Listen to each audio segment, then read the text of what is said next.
मैंने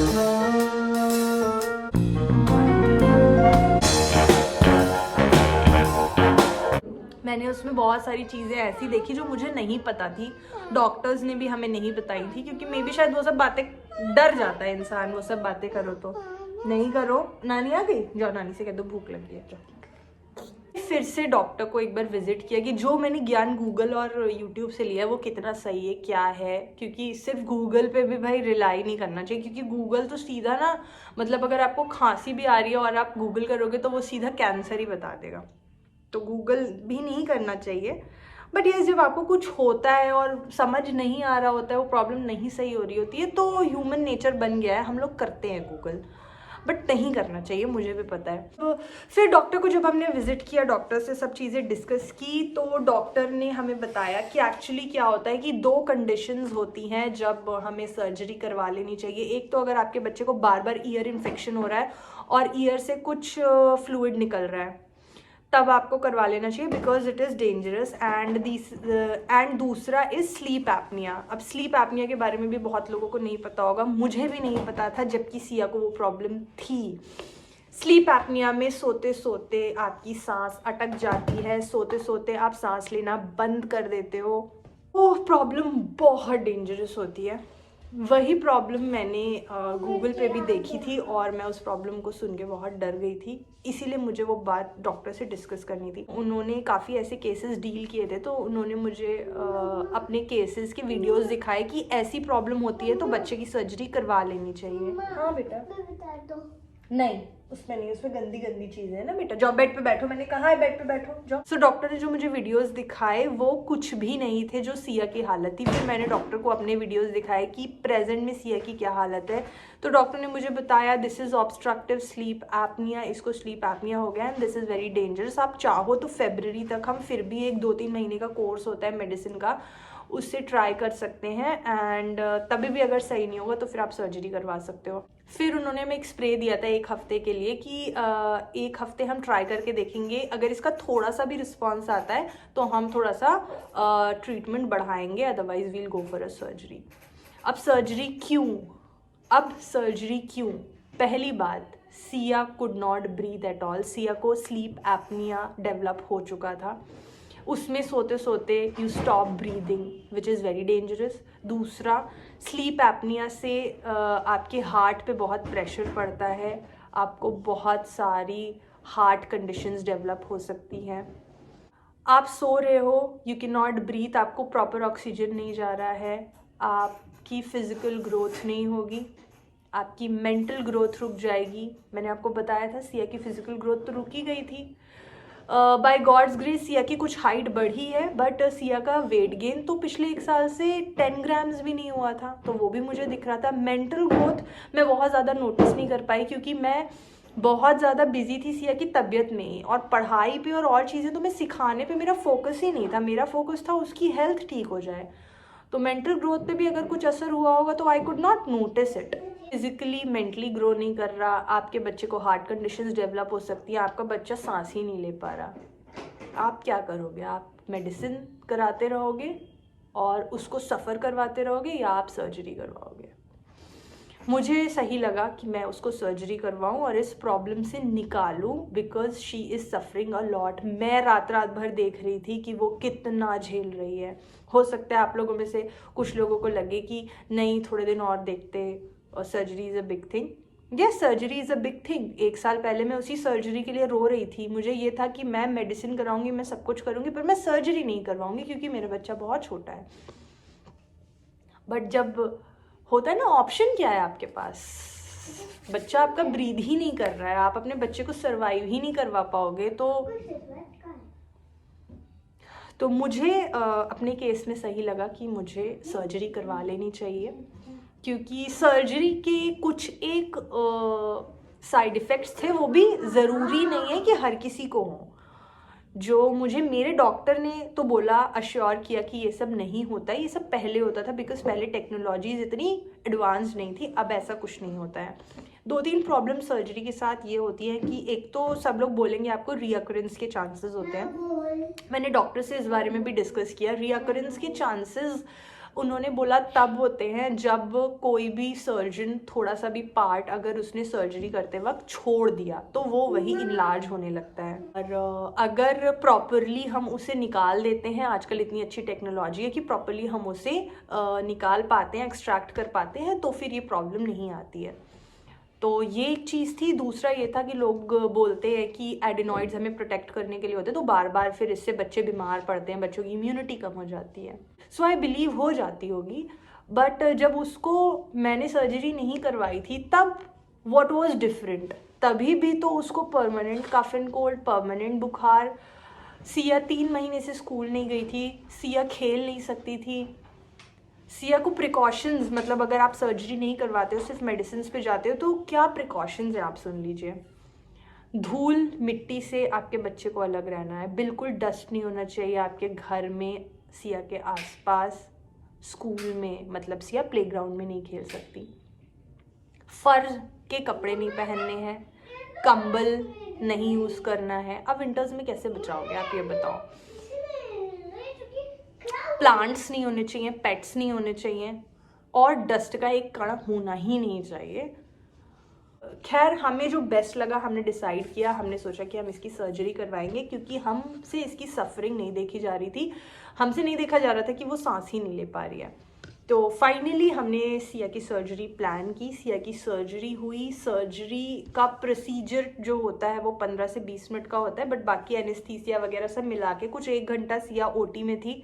एंड उसके बाद जब आईसीयू में पहुंची तो मुझे बुलाया गया। सिया बेहोश थी और सिया वाज लाइक मम्मा मम्मा। मैं आई, मैंने सिया का हाथ पकड़ा, मैंने बोला सिया मम्मा आ गई, आप सो जाओ। सिया सो गई आराम से। मतलब this is the feel, this is the bond of a mother and daughter की। सिया बेहोश थी, बस सिया को टच से पता चल गया कि मेरी मम्मा आ गई, आवाज़ भी कुछ गई होगी। And Siya was relaxed. फिर सिया पूरे टाइम आईसीयू में सोई है। एंड क्योंकि एनेस्थीसिया का असर था तो उस दिन तो सिया लगभग हर 2-4 घंटे पे सो रही थी। सेम डे शाम को हम डिस्चार्ज हो गए। Same day Siya was allowed to eat everything. And कोई एज सच प्रिकॉशन सर्जरी के बाद हमें नहीं बताए हैं सर ने। बस ये बोला है कि अगर किसी को भी कफ एंड कोल्ड हो या कोई बीमार हो तो उस इन्फेक्शन के एक्सपोजर से सिया को बचाना है। और अब क्योंकि विंटर्स बहुत ज़्यादा है तो इससे भी इसको बचा के रखना है। तो अभी छुट्टियां भी चल रही है, स्कूल भी नहीं जा रही है, तो वो सब प्रिकॉशंस मैनेज कर पा रहे हैं हम लोग। एंड सिया सर्जरी के बाद कंप्लीटली ओके है। सिया कैन ब्रीथ, सिया सो पा रही है। सिया को सोता हुआ देख के जो हमें खुशी होती है वो आप बिलीव नहीं कर सकते कि वो कितनी ज़्यादा है, क्योंकि हम उसे सोता हुआ ही नहीं देख पाते थे, बिठा के सुलाते थे। अब सिया की सर्जरी को लगभग 15 दिन होने को आ गए हैं। And Siya is absolutely fine. And बहुत खुश हूँ मैं कि हमने सही डिसीजन ले लिया सही टाइम पे, वरना वो ऐसे ही सफ़र करती रहती बेचारी, सांस भी नहीं ले पाती थी। फ्लैट नहीं मैं उसको सुलाती थी, मुझे ये भी फील होता था कि यार ये बैठे बैठे इसको हम लोग डेली सुला रहे हैं, 2-3 महीने हो गए, इसको तो बैकबोन की प्रॉब्लम्स डेवलप हो जाएंगी, तो मुझे इससे भी बड़ा डर लगता था। तो all of the problems have gone finally. And अब सिया बेटर हो रही है। तो सिया की सर्जरी का असर सिर्फ उसी दिन था। एंड नेक्स्ट डे से she was behaving normal, she was playing. बस थोड़ा सा आवाज़ चेंज हो जाती है सर्जरी के बाद। बिल्कुल ऐसा लग रहा था कि नाक से बोल रही है, बहुत अजीब टाइप का बोल रही थी। और हमें बहुत चिंता भी हो गई थी कि आवाज़ परमानेंटली तो चेंज नहीं हो गई, बट वो एनेस्थीसिया का असर था 48 आवर्स तक। एंड उसके बाद सिया कंप्लीटली ओके हो गई है। सो ये जर्नी रही है हमारी एडिनॉइड्स के साथ कि पहले 1 साल पहले मैं रो रही थी कि मैं सर्जरी नहीं करवाऊंगी। मैंने मन्नत भी मांगी थी कि भगवान बस मेरे बच्चे की सर्जरी ना हो, मेडिसिन से सही हो जाए। एंड आज मुझे लगता है कि सर्जरी करवा के मैंने सबसे बेस्ट चीज़ की है सिया के लिए। नाउ सिया के अंदर बहुत सारे पॉजिटिव चेंजेस हैं। And Siya is healthy which is most important for me, and that is it. अगर आपके आसपास किसी बच्चे को ऐसी कोई प्रॉब्लम हो रही हो, वो माउथ ब्रीदिंग कर रहा हो, खर्राटे लेता हो, सांस लेने में थोड़ी सी भी प्रॉब्लम होती है, सोते टाइम जब बच्चा जगता है तो उसे सांस लेने में कोई प्रॉब्लम नहीं होती, जगे हुए बच्चे को देख के आप नहीं जज कर सकते कि इस बच्चे को एडिनॉइड्स है। तो सिर्फ ये सारी प्रॉब्लम सोते टाइम होती हैं। एंड अगर बच्चा माउथ ब्रीदर है तो उसको एक बार ज़रूर डॉक्टर से आप चेक करवा लीजिए. That is it. So that is it for this video. And Siya की सर्जरी के नेक्स्ट डे मैंने कुछ शूट किया था, थोड़ा बहुत जो हमने क्रिसमस सेलिब्रेट किया था सिया के साथ, तो वो भी क्लिप्स है मेरे पास. मैं नेक्स्ट वीडियो में वो आपके साथ ज़रूर शेयर करूँगी. सो वीडियो ऑलरेडी कंप्लीट हो चुका था. अभी फ़िलहाल मैं वीडियो एडिट कर रही थी. अभी बज रहे हैं रात के 12:30.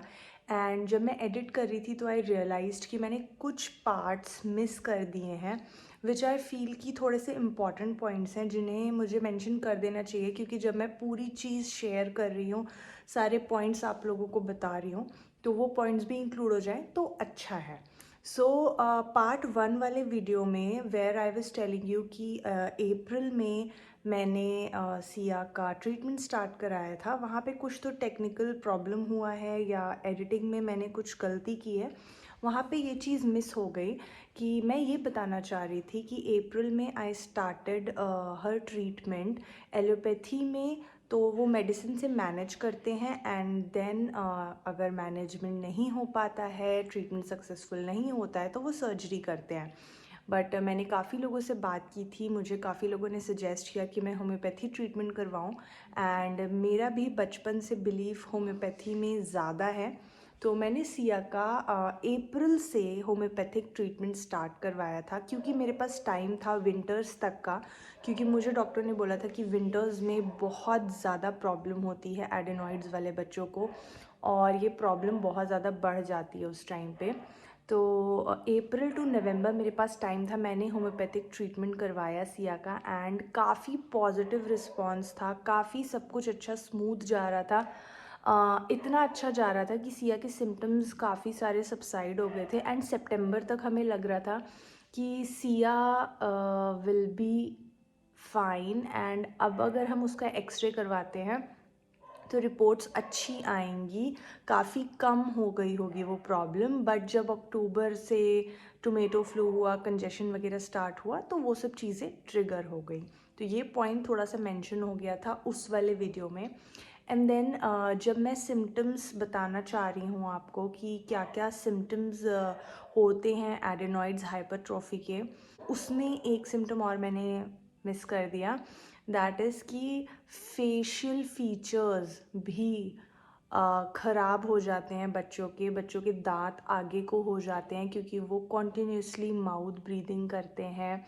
बच्चों का फेस इलोंगेटेड ऐसे लंबा सा हो जाता है, ये एरिया थोड़ा स्वेलअप हो जाता है, ये वाला एरिया एकदम गड्ढे में चला जाता है, आंखें स्वेलअप हो जाती हैं. अगर आप गूगल पे एडेनॉइड फेसेस करके डालेंगे तो आपको पता चलेगा कि पूरा फेस का स्ट्रक्चर ही ख़राब हो जाता है एडेनॉइड्स की वजह से. मतलब इट इज़ नॉट जस्ट कि सिर्फ टीथ ख़राब हुए तो आपने टीथ का ट्रीटमेंट करवा दिया, ब्रेसेस वगैरह लगवा के सही करा दिया. नहीं, पूरा चेहरा ख़राब हो जाता है. एंड बार बार बच्चा बीमार होता है, हर चौथे पाँचवें दिन बाद फीवर होता रहता है. तो काफ़ी सारे इश्यूज़ एक साथ होते हैं एडेनॉइड्स में. मतलब एडेनॉइड्स है तो सिर्फ ऐसा नहीं है कि माउथ ब्रीदिंग हो रही है या स्नोरिंग हो रही है या सांस लेने में प्रॉब्लम है. नहीं, उसके साथ साथ बहुत सारी प्रॉब्लम्स आती हैं. बच्चा खाना नहीं खाता है, बच्चा डल रहता है, बच्चे की नींद नहीं पूरी होती है. एंड देन हर टाइम बार बार बच्चा बीमार होता रहता है. एंड लास्टली सर्जरी के बारे में मैंने आपसे ये नहीं डिस्कस किया कि सर्जरी माइनर होती है, मेजर होती है, क्या कुछ होता है सर्जरी के प्रोसीजर में. ये जो सर्जरी होती है एडेनॉइडेक्टॉमी, तो ये एक माइनर सर्जरी होती है. एंड इसमें सुबह सिया को हमने एडमिट किया था. कुछ उसके बेसिक टेस्ट एक दिन पहले ब्लड टेस्ट वगैरह हुए थे. एंड बच्चों का ब्लड टेस्ट करवाना एक बहुत बड़ी जंग होता है. बट येस, जब चीज़ें करवानी होती है ना, करवाने से पहले बहुत डर लग रहा होता है, बट वो चीज़ जब आपके साथ हो रही होती है तो फिर निकल जाता है वो टाइम. सो कुछ बेसिक टेस्ट हुए. फिर सिया को सुबह हम 7 बजे हॉस्पिटल पहुंच गए थे. फिर उन्होंने सिया को स्टीम वगैरह दिलाई, उसके कपड़े वगैरह चेंज हुए. एंड फिर ओटी में सिया गई थी. एंड इसके आपको कोई भी ऐसा सर्जरी में ये नहीं है, सर्जरी का मतलब ये नहीं कि कहीं सिया के स्टिचेस लगे हैं या कोई स्टिच मार्क लगा है. जब सिया आई है। अगर आप पार्ट 1 वाले वीडियो में स्टार्टिंग में सर्जरी वाली फुटेज देखेंगे तो सर्जरी के जस्ट बाद वाली फुटेज है वो, तो you will not see any blood mark और स्टिच मार्क, या कहीं भी ऐसे स्टिच वगैरह नहीं आता है। वो कुछ अंदर किसी टूल से अपना कैसे करते हैं, इतना मैं कोई, I am not an expert, मैं सिर्फ आपसे वो शेयर कर रही हूँ जो मैंने सिया के केस में एक्सपीरियंस किया है। सो वो उनका कोई टूल होता है, वो उसके थ्रू उसको रिमूव कर देते हैं, बट उसमें कुछ भी बहुत ऐसी हैवी ब्लीडिंग या स्टिचेस ये सब कुछ नहीं होता है। एक माइनर सर्जरी होती है, प्रोसीजर उसका कुछ 20-30 मिनट्स का होता है, बट ऑब्वियसली एनेस्थीसिया वगैरह दे के कुछ टाइम, लगभग सिया तो 1 घंटे के लिए ओटी में थी, एंड फिर आईसीयू में वो 1.5 घंटे तक उन्होंने रखा। एंड देन क्योंकि सिर्फ 2 या 3 घंटे उसके बाद हमें हॉस्पिटल में रहना था, तो मैंने प्राइवेट वार्ड नहीं लिया था, क्योंकि अगर रात रुकनी होती तो ऑब्वियसली मैं प्राइवेट रूम लेती, बट क्योंकि सिर्फ अंडर ऑब्जर्वेशन 2-3 घंटे उन्हें रखना था, तो हमने जनरल वार्ड लिया। You will save on your pocket. And ये जो सर्जरी होती है वो ईयर नोज़ थ्रोट वाले डॉक्टर करते हैं, ईएनटी वाले। So if you'll ask about the doctors, तो सबसे पहले अगर आपके बच्चे को प्रॉब्लम माइल्ड या मॉडरेट है तो try homeopathy medicine, they are really effective. Siya को बहुत अच्छा आराम मिला था, बट येस फिर जब विंटर के टाइम पे ट्रिगर हुआ चीज़ें, मॉडरेट से उसकी सीवियर में जब चली गई, तो yes we opted for surgery. And फिर हमने ईएनटी डॉक्टर हैं, ईएनटी सर्जन हैं, डॉक्टर राकेश श्रीवास्तव, गोमती नगर में वो बैठते हैं, एंड सिप्स में जो मेडिकल कॉलेज के पास हॉस्पिटल है सिप्स, वहाँ पे वो सर्जरी करते हैं। तो सर्जरी सिया की सिप्स हॉस्पिटल में हुई थी। एंड बाकी मेरा एक्सपीरियंस सर के साथ बहुत ही स्मूथ रहा, बहुत अच्छा रहा। उन्होंने जो चीज़ें अश्योर की थी, जैसा कुछ बताया था एकदम ट्रांसपेरेंट, वैसा ही सब कुछ रहा। And if you talk about the cost, Siya की पूरी सर्जरी का सिर्फ कॉस्टिंग लगभग 40,000 था। एंड बिकॉज़ हमने जनरल वार्ड ऑप्ट किया था, अब प्राइवेट करते हैं तो 10-15,000 और बढ़ जाता है। So that's it. So that was our whole journey Siya की एडेनॉइड्स हाइपरट्रॉफी की, जिसने बेहद परेशान किया है सिया को। एंड सिया परेशान थी तो मैं भी तो बहुत ही ज़्यादा परेशान थी। So that's it for this video, and don't forget to like this video and subscribe to my channel.